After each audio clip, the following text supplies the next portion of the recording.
Very good afternoon, everyone. Privyet, and welcome to our deep dive on Rachmaninoff's wonderful all-night vigil, otherwise known as the Vespers.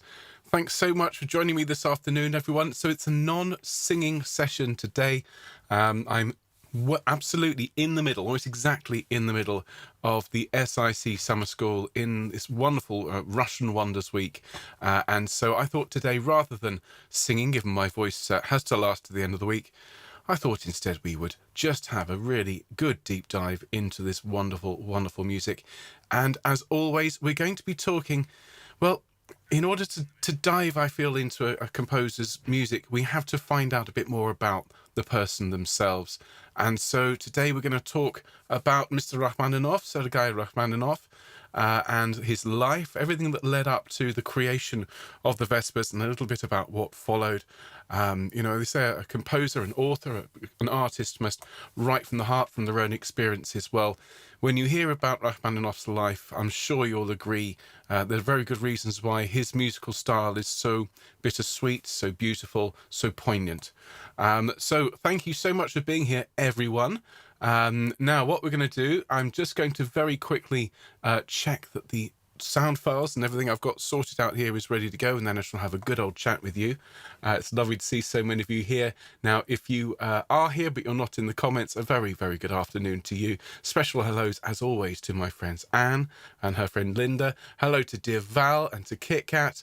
Hello to Helen and Bill. Hello to Sue and Tony, to Katie, to Maureen and Sally and Annie and everyone else watching but not in the comments today. Thank you for being here. If you're watching us later on, thank you ever so much for watching. Don't forget, folks, to give us a thumbs up, give us a like if you like what we do, and to hit the subscribe button. There's no charge for being in Homechoir, though if you do want to help us out, you can leave us a tip, or you can join our Patreon, both of which are really, really essential to keeping the lights on and keeping this channel running. So thank you to everyone who is a supporter of ours. And so let me just double check this, the sound and so on before I say hello to everyone. But it's lovely to see you all having a lovely chat in the comments. So first of all, here's a little bit of here's some bells. More on these later on. Here is a tiny bit of a beautiful trio.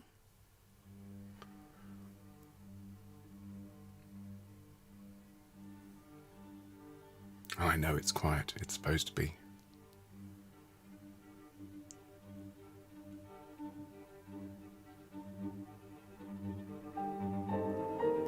Oh, just those chords. Absolutely. When you know you're in Rachmaninoff territory when you've got this. Oh, absolutely, so wonderful. And just to double check the various files I've got, so here's a little bit of the Nunc Dimittis.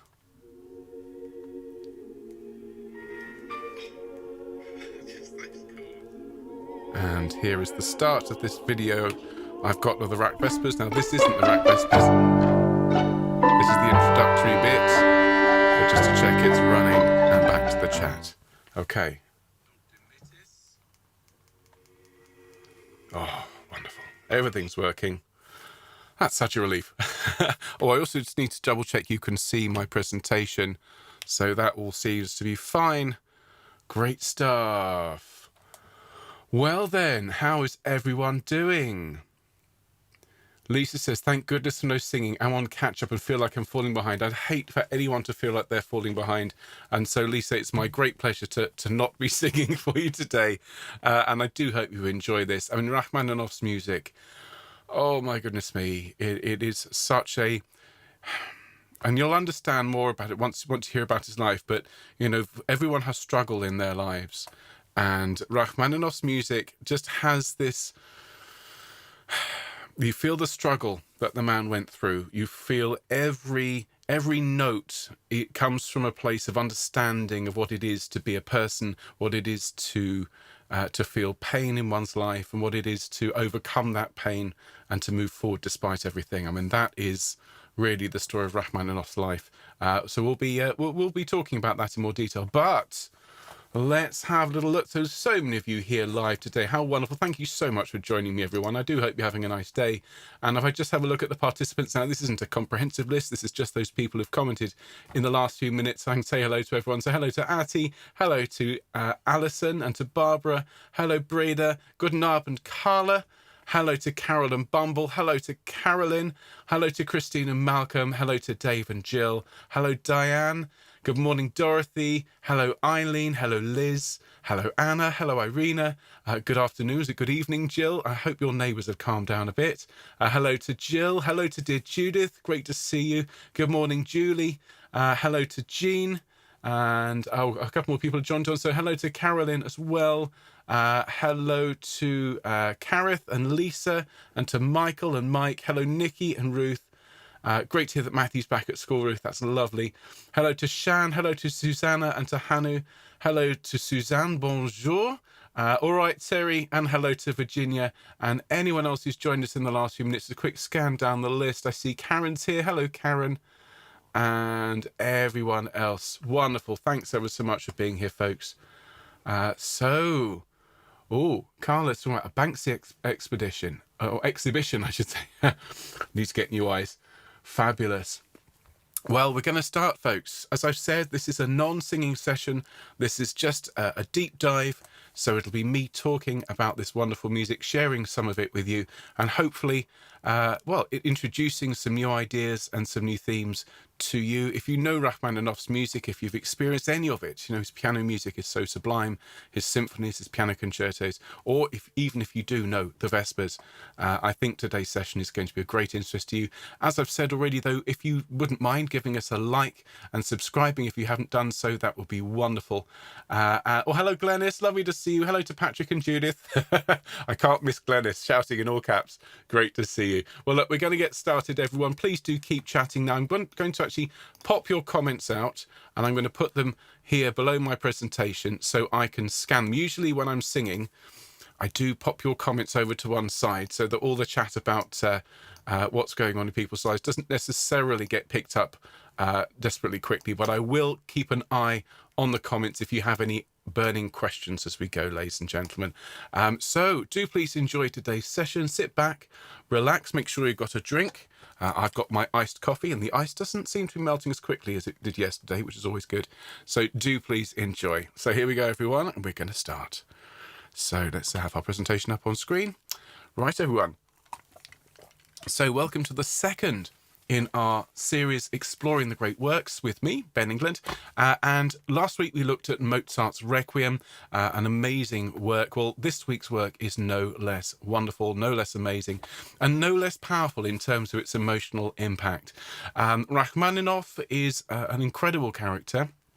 Is known, I think, for a number of different aspects to his life. If you mention Rachmaninoff, a lot of people might start humming a tune, do do do do do do do do do, or perhaps one of the piano concertos or so on.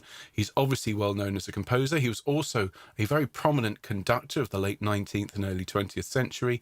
And he was also an amazing pianist. And one of the things you'll know is that he had enormous hands. He could span a 13th, which is like that. He had the most enormous hands. And so this had a huge impact on his compositional style and everything else. But before we get into the discussion of the music itself, I always feel when we're learning about a great work, it's vital to know as much as we can about the person who produced it, whether that is a composer, whether it's an artist, whether it is an author, because art doesn't just appear from nowhere. It's not like somebody wakes up in the morning and goes, oh, well, there's a symphony, boom, and writes it down, unless perhaps you're Mozart. But even there, the emotional baggage that we all carry through life will imprint itself on whatever it is we do. And Rachmaninoff is one of those composers who struggled throughout his life with tragedy, and overcame a lot of aspects of his personality and a lot of aspects of being a person, really, that I think makes him one of the most human and really a very sympathetic figure. So let's start at the beginning with the man himself. Here he is, Sergei Rachmaninoff, who was born in 1873 and died in 1943. He was born into an aristocratic family. The family tradition claims descent from a legendary Vasily, that is to say, a royal. And Vasily, by the way, is the origin of the name Basil, just so you know. And this particular Vasily was nicknamed Rachmanin, which means lazy in Old Russian. And this Vasily was apparently a grandson of Stephen III of Moldova. Now, what I love is, of course, Sergei is George in English. And if Rachmanin is lazy, or he who bees lazy, then he's George Lazenby, ladies and gentlemen. So anyway, so he was born into this aristocratic family, and his family themselves were quite well off, at least in the beginning. Rachmaninoff's mother, part of her dowry included 5 substantial estates, and when she married Rachmaninoff's father, Vasily Rachmaninoff, who was a military officer, they had 5 children, and Rachmaninoff grew up on one of these wonderful estates. Now, interestingly, the musical tradition was very strong in Rachmaninoff's family. His paternal grandfather took music lessons from the Irish composer John Field. Now, you may not have heard of John Field, but if you know of Chopin's mazurkas and his nocturnes and so on, John Field is a very prominent composer of the 19th century, and he produced wonderful nocturnes, wonderful piano pieces that stand alongside the works of Chopin, Liszt, and those great romantic pianists. And so the tendency, I think, ran through the family to write beautiful melodies, to write beautiful pieces for the piano. Now, Rachmaninoff began piano and music lessons when he was a young lad. He was only 4. Rachmaninoff's mother noted the young Sergei's ability to reproduce tunes, to reproduce entire pieces, in fact, and not get a single note wrong. And that is obviously quite a substantial gift. So upon noticing this, it was suggested that she hire a lady called Anna Ornatskaya, who was a recent graduate from the St. Petersburg Conservatory, and she was hired to live in with the family and to teach the young Sergei piano and basically begin his formal musical teaching. Now, later in life, Rachmaninoff dedicated his piano work, Spring Waters from the 12 Romances, to Ornatskaya. It's very clear he had great affection from this lady who taught him music from a very early age. Now, unfortunately, despite a rather nice start to his life, things didn't go all as planned. And Rachmaninoff's father wasn't very good with money. And this is a theme that you see in many great composers' lives. Beethoven was another one of these, where the father is a bit of a drunkard, a bit of a womanizer, and not very good with money. And so throughout Rachmaninoff's childhood, what you see is that this great series of estates, 5 great estates, was being auctioned off until they were just reduced to a single plot of land with a single house. And I mean, this is very much part of Rachmaninoff's upbringing. He was very critical of his father later in life. Throughout his life, he described him as a wastrel, a compulsive gambler, a pathological liar, and a skirt chaser. So not exactly the world's greatest epitaph, but there you are. Now, the family was forced to move to a small flat in St. Petersburg, having previously been this grand family with all of this land. Well, this is by the time Rachmaninoff is barely 10. And so they moved to a small flat, as I say, in St. Petersburg. In 1883, Ornatskaya arranged for Rachmaninoff, this is the young Sergei, I should say, to study music at the Conservatory. So obviously he was very, very talented. Now, very sadly, later that year, his sister Sophia died of diphtheria, and his father left the family and moved to Moscow. And in those days, I mean, that would have meant certain financial ruin, penury, early death for everybody involved. But Rachmaninoff's maternal grandmother stepped in, bearing in mind that his mother's family was the relatively wealthy part of his life, and so she stepped in to support the family financially and spiritually. And so she regularly took the young Sergei off to Russian Orthodox church services, and here is where we start to see the first seeds planted of what would then become the Vespers later on. And this is where he first experienced these liturgical chants and vitally church bells. And these are 2 features that would feature throughout his future compositions, not just the Vespers, but his first symphony is just is absolutely riven through with wonderful, wonderful church melodies. And what you've got to remember, of course, is we have the facility these days to just listen to any piece of music we like very much at the touch of a button. But in those days, still pretty much before recorded sound, the bells in your town, in your city, were some of the only times you would be able to regularly hear music, and they would play a lot. And so let's have a little listen to the bells of the Cathedral of St. Peter and St. Paul in St. Petersburg. And this is one of the finest Baroque buildings in the city. It was built between 1712 and 1733. It was a big, bold statement of Peter the Great, who was at the time, he had a desire to adopt Western European styles in architecture and in religion. And listen to the melodic line that these bells create. I mean, just those of you who've been singing the Rachmaninoff, both here on Homechoir, where we learned Bogorodice Dievo, and also with SIC this week, just follow the melodic line with your ears and you'll really hear the origins of a lot of these lovely tunes. Here we go.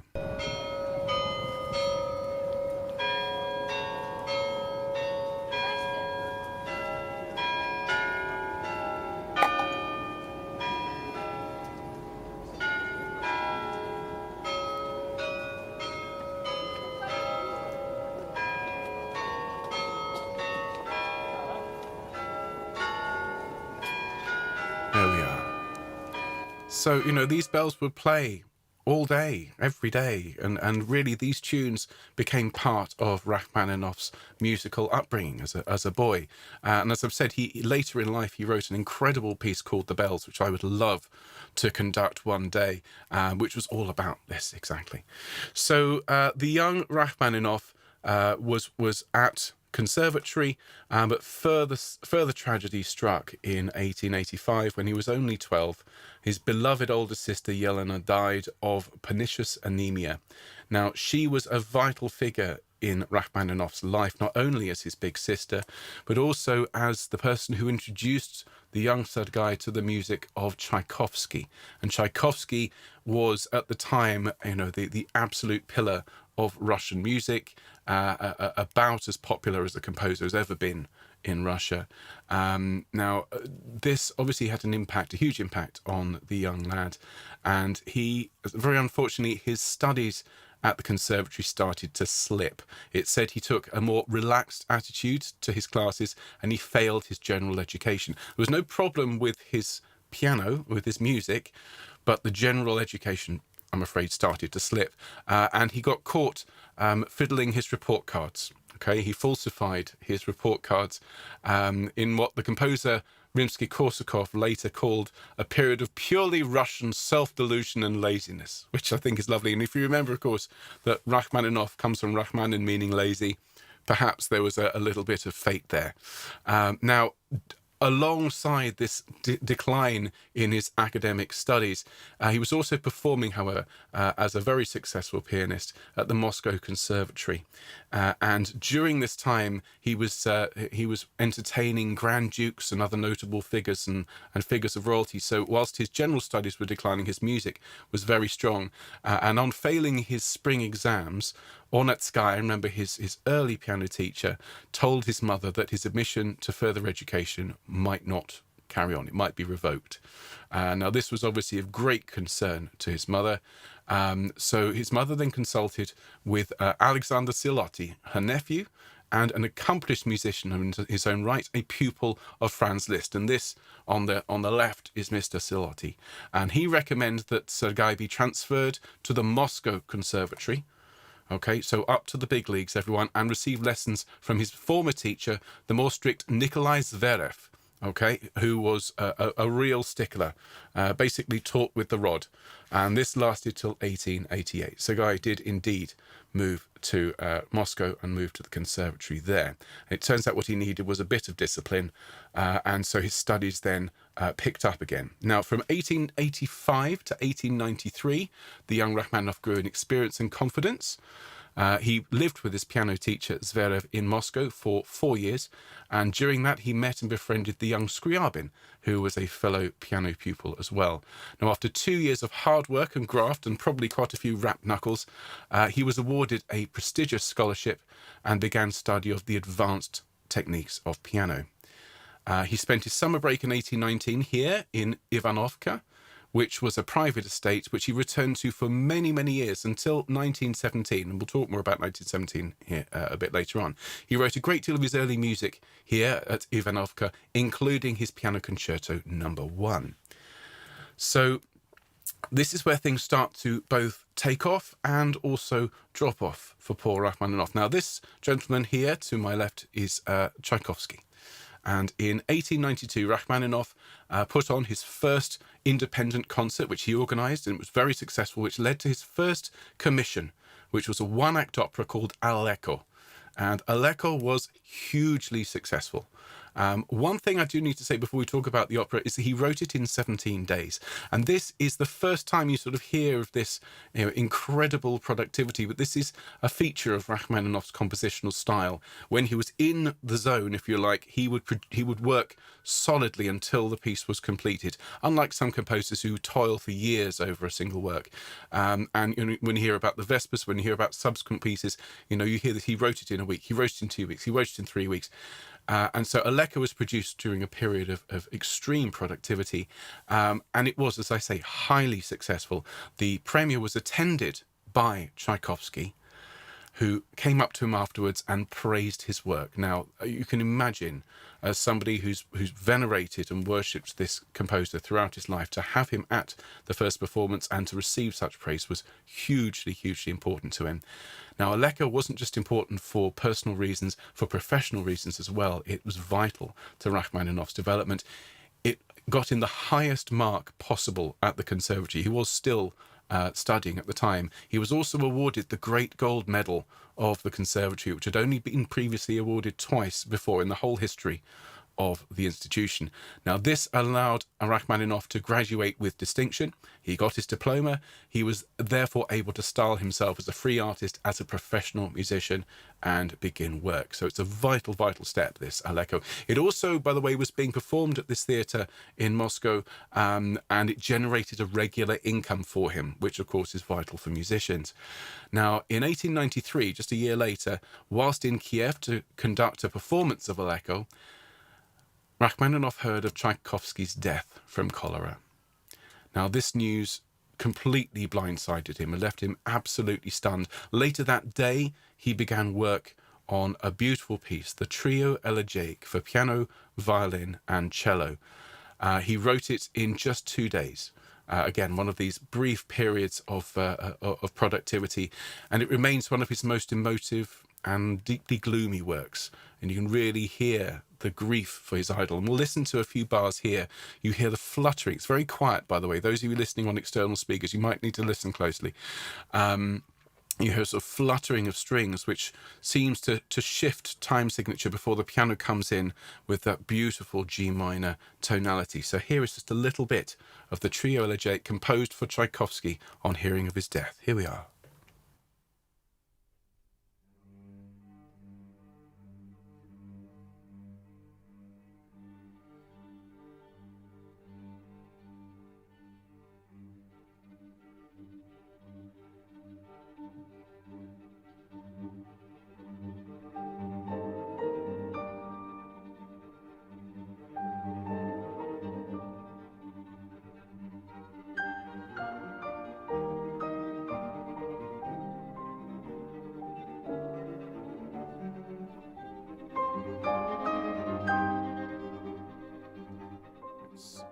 So distinctively Rachmaninoff.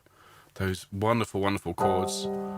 Diminished chords over a minor chord. It's just so evocative and so typical. You can hear, as I say, the grief, almost hear the catching of the breath as he hears the news of his idol's passing.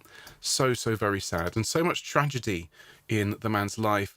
Following Tchaikovsky's death, and this is a photo taken that same year, Rachmaninoff went into a bit of a decline. He lacked the inspiration to compose. The theatre where Aleko was being performed pulled the opera. It had been playing for years, and so they decided not to produce it anymore, to do something new, which of course hit Rachmaninoff's income quite significantly. So to earn more money, Rachmaninoff was, in his own words, reduced to giving piano lessons. And in late 1895, he agreed to a cross-country tour with an Italian violinist of the name of Teresina Tua. and this, unfortunately, was not a great success. Rachmaninoff didn't enjoy the experience and withdrew about a month into the planned program, which of course meant he forfeited all of the money, sacrificed all of the performance fees. In desperation, he pawned that medal that he'd earned, and again had to take up giving piano lessons. Now, in amongst all of this turmoil and grief, Rachmaninoff was working incredibly hard on his first symphony, his Symphony Number 1, which was conceived in January of that year and was based on chants that he'd heard in the Russian Orthodox Church. Here's another link to the Vespers, which are following shortly.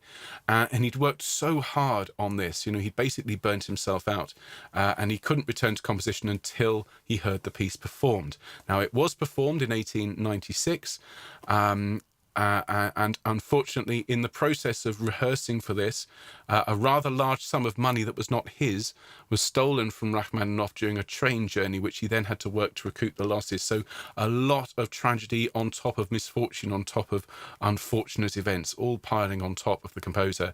Now, his symphony was performed on the 28th of March, 1897.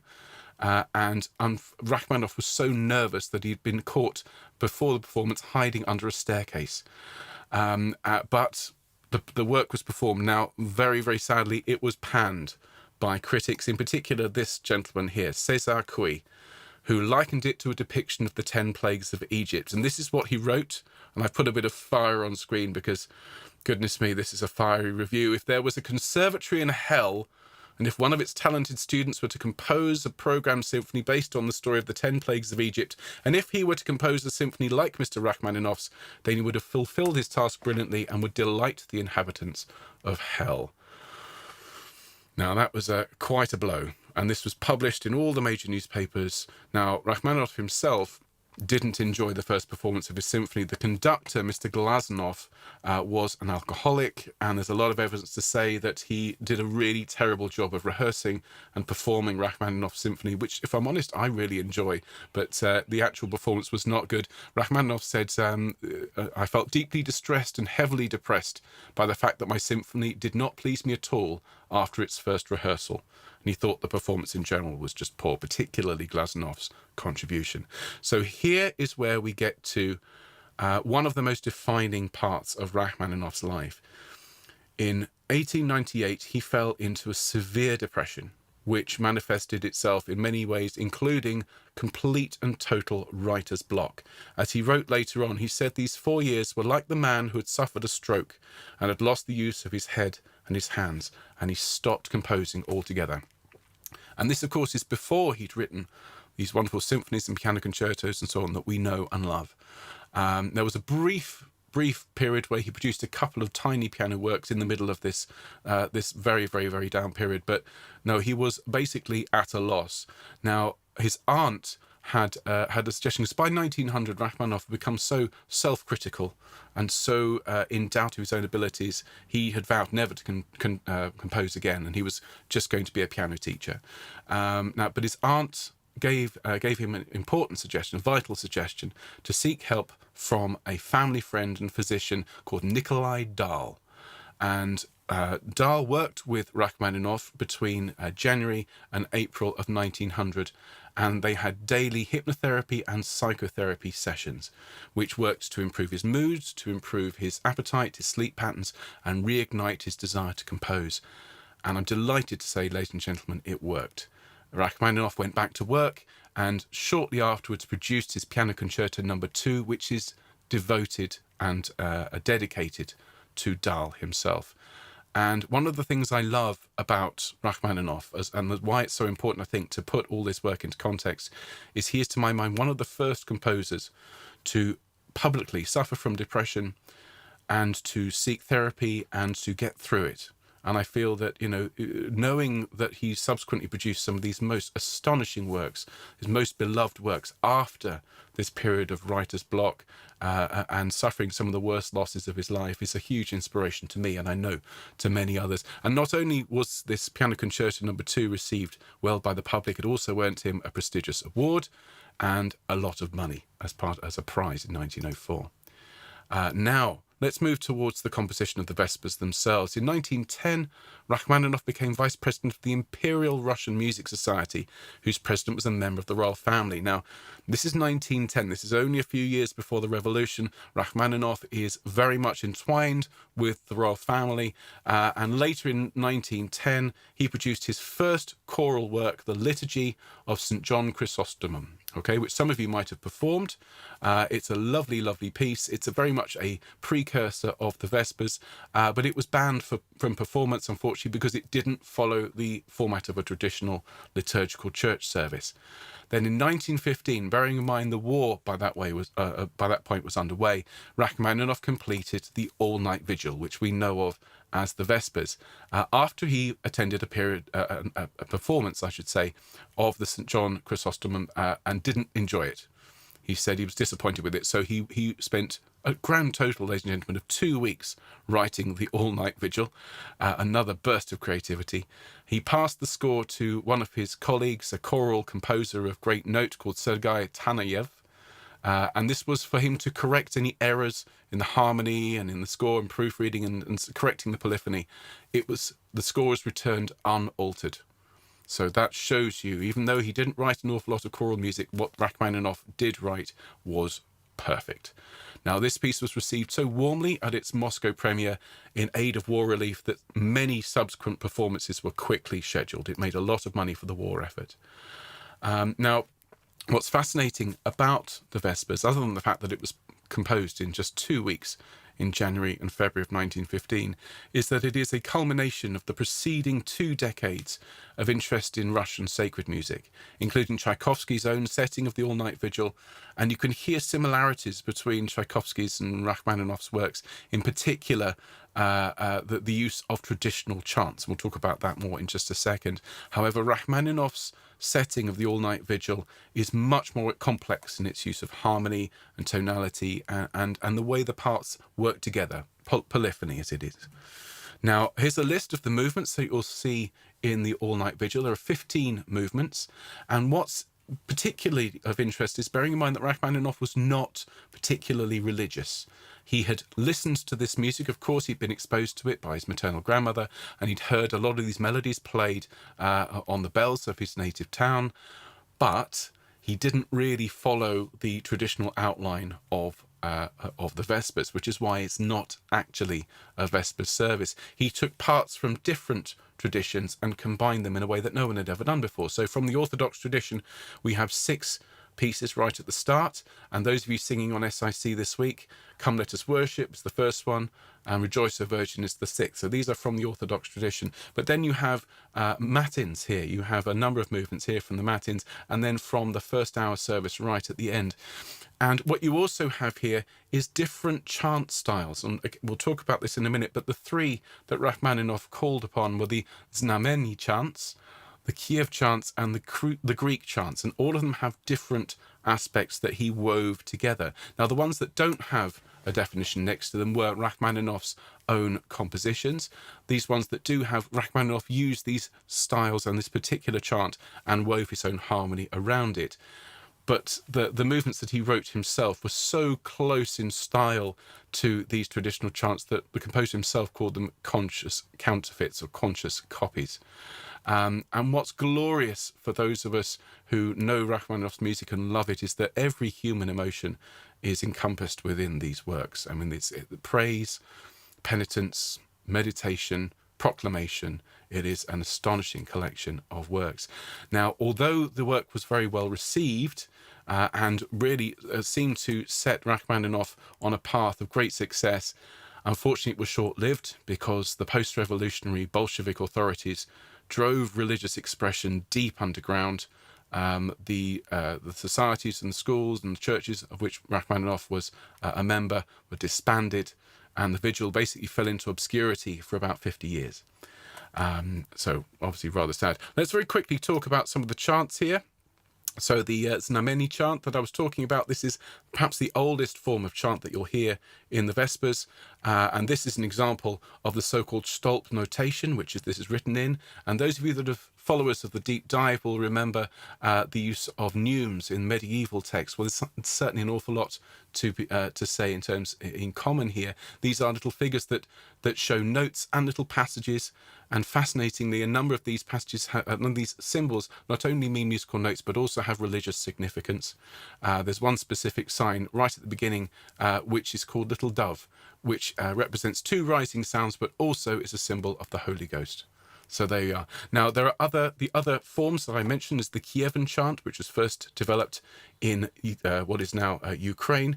In essence, a drastically simplified of the Znameni chant, but also includes homophony, so includes chords.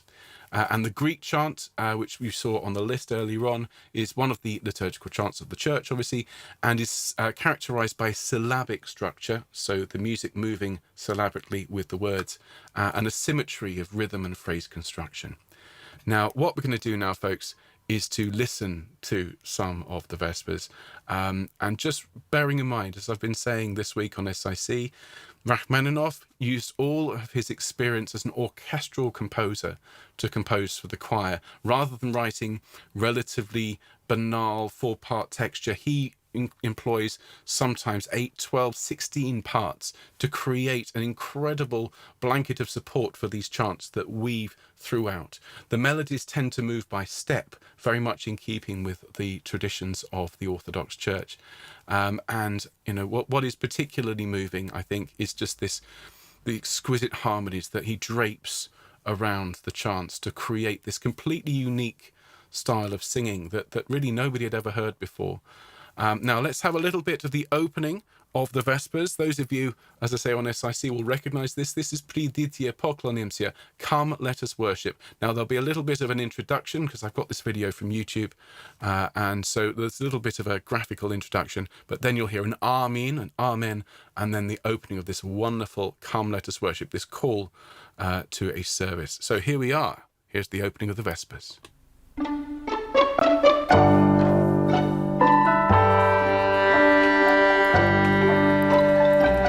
As I say, this isn't the Vespers.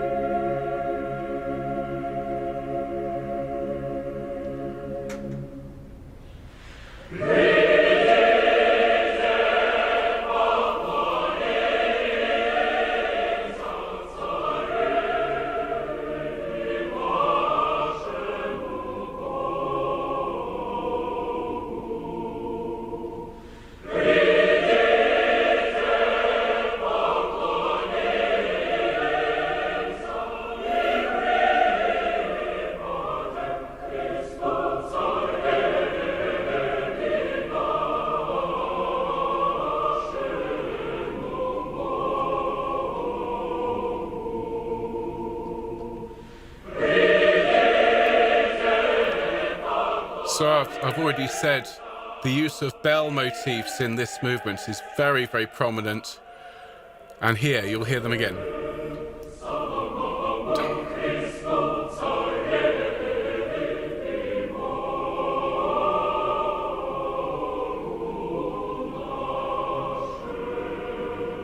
Wonderful. Okay. So the Vespers themselves remained in Rachmaninoff's mind, despite the fact that he was forced to leave Russia by the Bolsheviks. He sought any opportunity he could to get a visa to take his family abroad. He was offered a tour in Scandinavia in the late teens, the 20th century, and he took it as quickly as he could to get his family out. And he subsequently fled to the USA, where he spent the rest of his days, and he reinvented himself as a concert pianist, one of the great virtuosos of the 20th century. Also, of course, as a conductor. But it's not a surprise that the sounds of his childhood, and in particular the Russian Orthodox Church, kept bringing him back, kept reminding him of his homeland. Towards the end of his life, he said that his two favourite compositions were the bells, which I've already mentioned, and the all-night vigil.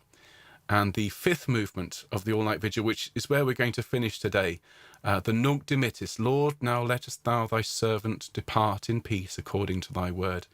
He asked that this be sung at his own funeral. And so that's where we're going to leave today, everyone. An amazing composer whose work really, we're so lucky to have it. It was the result of great personal and emotional struggle on the part of an incredibly talented composer who suffered great tragedies in his life and overcame them to become one of the great melodic and harmonic writers of the 19th and 20th century, and really a composer. I can't imagine my life without Rachmaninoff's music in it. So let's finish today. I'm going to play the entire movement. This is from an incredible recording of the Vespers, which I do commend to all of you. This was recorded in the 80s by the USSR Ministry of Culture Choir. It is the finest recording of the Vespers in existence. Absolutely astonishing. So this is Nunc Dimittis from the Vespers, by Sergei Rachmaninoff, conducted and sung by the USSR Ministry of Culture Choir. I do hope you've enjoyed today's deep dive, everyone. We're back on Friday with Fun Friday, but I'm going to leave it with Rachmaninoff to close for today. Here we are.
Well, there you are. That's it for today, everyone. Thank you so much for your lovely, lovely comments. I really hope you enjoyed it. It is beautiful. It is so sad, so moving, and so human, all of Rachmaninoff's music. So I'll see you on Friday for Fun Friday. Those of you on SIC, I'll be up for the tenors in about 10 minutes. I see it's Huyen's birthday today. Can we sing happy birthday for you on Friday when we're all together? But do enjoy your day. And everyone, have a great day. See you soon. All the best. Bye-bye.